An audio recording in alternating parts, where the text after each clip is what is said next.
আসসালামু আলাইকুম এভরিওয়ান, কি অবস্থা সবার? আশা করি ভালো আছেন।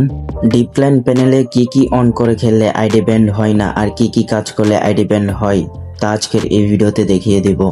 আপনি যদি মেইন আইডিতে খেলতে চান তাহলে আজকের এই ভিডিওটা সম্পূর্ণ দেখেন। প্রথম তিনটা অপশন অন করে খেলবেন, 1 নাম্বার, 2 নাম্বার, 3 নাম্বার। এই তিনটা বাটনের কাজ হলো 80% হেডশট লাগবে।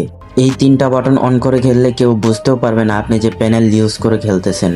আর ওই পাশ থেকেও তিনটা অপশন অন করে খেলবেন, 2 নাম্বার, 3 নাম্বার, 4 নাম্বার।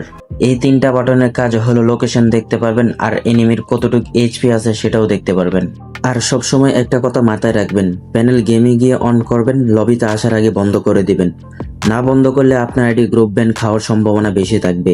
আর আপডেটের দিনে খেলবেন না, যদি খেলেন 7 দিনের জন্য আপনার আইডি ব্যান যেতে পারে। আমি যেভাবে বলছি সেভাবে যদি খেলেন তাহলে আপনার আইডি ব্যান যাবে না। আর যাদের প্যানেল লাগবে আইডিতে হোয়াটসঅ্যাপ নাম্বার দেওয়া আছে, মেসেজ দিতে পারেন।